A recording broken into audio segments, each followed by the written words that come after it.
Чудили ли сте се колко е тесен първия улей на Резньовец? Не втория. Не втория, който е доста по-широк. Не и булеварда, който е огромен и широк. Става въпрос за първият улей. Ето сега имаме възможност да разберем. Нашия човек ще го пусне. Айде давай, наш човек скаче, отскаче. Добре, тук има трева. Не, камък, да. Скаче. Добре, хубаво го вземаш. Тук все още е широко, нали така? Да видим по-надолу как ще бъде. Продължава да пуска нашия човек. Ма не изглежда много стръмно, нали? Какво мислите? Стръмно ли или не е стръмно? Май се струва, че е бая равничко. Като вършим обратно, вече става доста стръмно. Продължаваме надолу и стигаме тук до някакво препятствие. Я да видим сега как ще го мине. Ще успее ли? Нещо майче направо не става. Нещо тук майче ще се свлича. Ти да не вземеш да извадиш и рулетка, бе, пич. Я забий щеките. Забий ги хубаво. Сложи ръкавиците отгоре. Ще ги слагаш ли тези ръкавици или няма? Ще ги слагаш, да. Няма къде дуля да отидат. Не мога ги фърлиш на земята. Това е рулетката. И колко е широко? Колко? Не го виждам. Я покажи колко е, не го виждам колко е.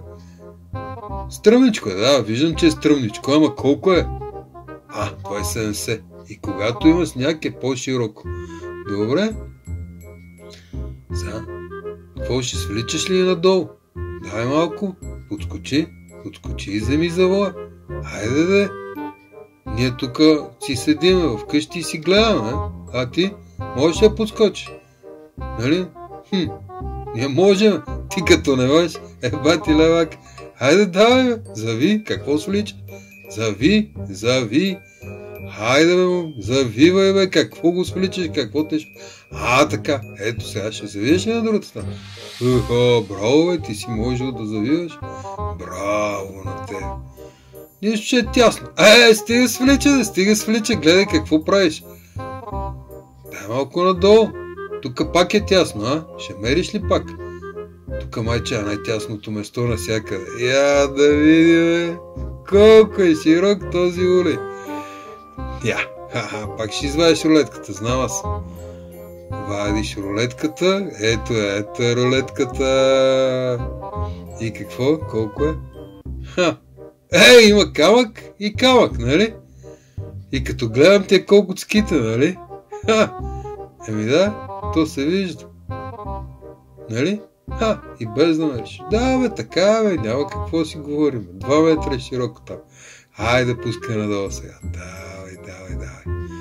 Давай. Ма какво се мъчиш? Тук е равно. Гледай какво. Пускаш право надолу в камъните. Супер си. Направо идеално. Какво спираш, какво се чудиш? Давай, право надолу. Бам. Всичко.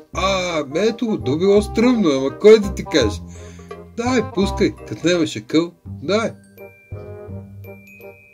Скачаш и завиваш, скачаш. И както се е разтопил този сняг, просто е трепач. И какво се обръща наляво надясно? Хайде давай надолу. Ние сме с тебе, стискаме палци. И няма проблеми. То свърши, Оля, какво ти кажа? Ама, его, още 2 завоя, я има, я няма. Надолу какво е? Само камъни, нали? Така, ето, свърши. Тук сваляш ските и приключваш по камъните, през лавината и после до алето. Добре, че си на първия улей. Близко.